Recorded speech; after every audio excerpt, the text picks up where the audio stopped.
was wondering, who's taking the time?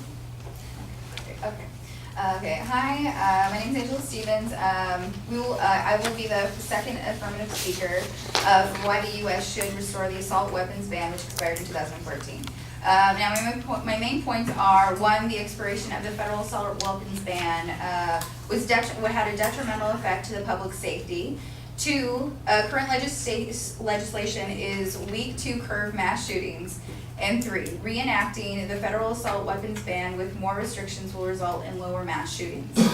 To begin, now according to factcheck.org, gun crimes involving assault weapons declined in the period that the ban was in place. And according to the Century Foundation, more mass shootings have occurred after the federal weapons ban expired. In fact, within the first 8 years since the expiration of the federal assault weapons ban, mass shootings have increased by 200%.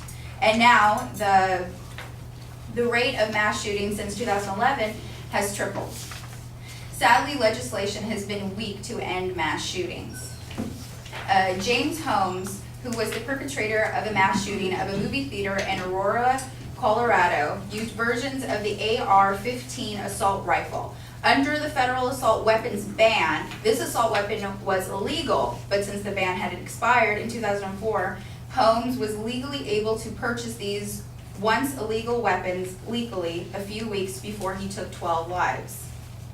There is also a major problem with the gun show loophole, which according to PolitiFact.org does enable some people to purchase guns without them having to go through background checks. Now, in Colorado Springs, there was also a mass shooting at a Planned Parenthood. Before the shooting, there was a man who was walking around openly with an AR-15. There were concerned citizens who saw him and called the authorities and said, well, the dispatcher said, well, there's nothing we can do about that because Colorado is an open carry state. And now 3 people who could have been saved are dead because of weak legislation. If we were to reenact the federal assault weapons ban, but also have higher restrictions on it, this would decrease mass shootings heavily. In fact, in 1996, Australia had its worst mass shooting in its history, which resulted in 35 deaths and 23 wounded.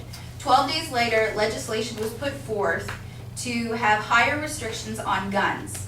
This entailed massive buyback of more than 600,000 semi-automatic shotguns and rifles, or about 1/5 of all firearms in circulation in Australia. The country's new gun laws prohibited private sales, required that all weapons be individually registered to their owners, and required gun buyers present a genuine reason for needing each weapon at the time of the purchase, such as hunting. Since legislation went through, there has been 0 mass shootings in Australia. Now, back to James Holmes, the mass shooter of Aurora, Colorado. Holmes purchased a whopping 6,000 rounds of ammunition online, along with 3 guns at local stores leading up to the shooting. There was no one to ask why he would need this much ammunition. There were no legislators to ask why anyone would be able to have a single purchase of 6,000 bullets online. I mean, what other reason would someone have other than the obvious? Thank you.